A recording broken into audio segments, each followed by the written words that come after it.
नमस्कार मंडळी, आचारी टॅप आणि मराठी मोळी रेसिपी तयार करूया। एका मिक्सरच्या भांड्यात 6 ते 7 काजूचे तुकडे, लसूण, खोबरं, टोमॅटो, कोथिंबीर याची सगळ्यांची प्युरी तयार करून घेतली। एका बाउलमध्ये मी पाणी घेतलं, गाजर, फ्लॉवर, बीन्स, वाटाणा आणि बटाटा मिठाच्या पाण्याने स्वच्छ सगळं धुवून घेतलं।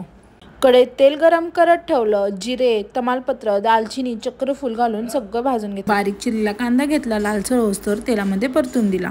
खूप जास्त ब्राऊन करायचा नाही। कांदा भाजून झालेला आहे, आपण तयार केलेलं वाटण त्यामध्ये घालून घेऊया। वाटण करताना अतिही पाणी घालू नका, वाटण परतण्यास जास्त वेळ लागेल। जगभरातील मसाले घालूया, हळद, धनेपूड, जिरेपूड, गरम मसाला, लाल तिखट आणि कांदा लसूण मसाला।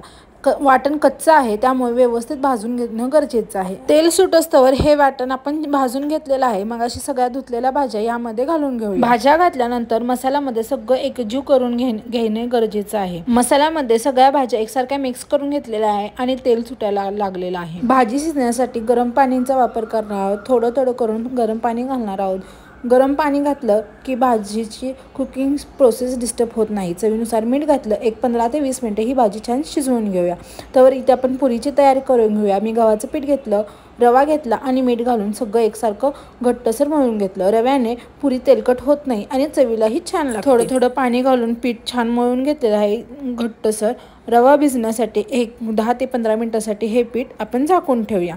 सुरेख रंग आलाय, सुगंध अप्रतिम सुटलेला आहे घरभर। भाजी दिसायला किती सुंदर दिसते, तुम्ही पाहू शकता। भरपूर अशी कोथिंबीर घातलेली आहे। मी थोडी पातळ भाजी तयार केलेली आहे। खोबरं असल्यामुळे परत ही भाजी थोडी घट्ट होऊन जाते। पुरीचं पीठ छान भिजलेलं आहे। 10 ते 15 मिनिटांनी हे पीठ व्यवस्थित भिजलेलं आहे। मी लाटताना इथे मला कशाचाही वापर करायला लागला नाही, पिठाचा किंवा तेलाचा।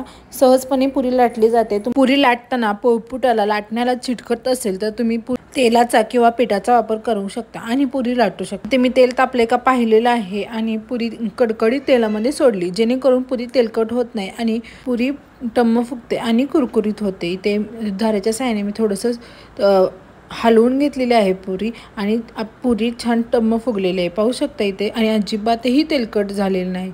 एकसारख्या तावात पुरी सोडली की तेलकट होत नाही आणि चांगल्या फुगतात आणि खूप वेळ फुगलेल्या राहतात। इथे सगळ्या मी पुऱ्या तळून घेत आहे। पुरी करताना 2 स्टेप लक्षात ठेवायचं। गव्हाच्या पिठामध्ये रवा घालायचा आणि मंद तावात पुरी बिलकुलही सोडायची नाही। कडक तावामध्ये पुऱ्या सोडायच्या म्हणजे छान होतात। इथे आपली डिश तयार आहे। कशी वाटली कुर्मापुरीची रेसिपी नक्की कमेंटमध्ये सांगा।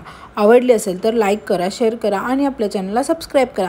आणि अशाच नवनवीन रेसिपीसाठी आपल्या चॅनलला रोज भेट देत जावा। आणि जर व्हिडिओ आवडला असेल तर मित्रमंडळी, नातेवाईक यामध्ये आपल्या व्हिडिओची लिंक शेअर करा आणि जाता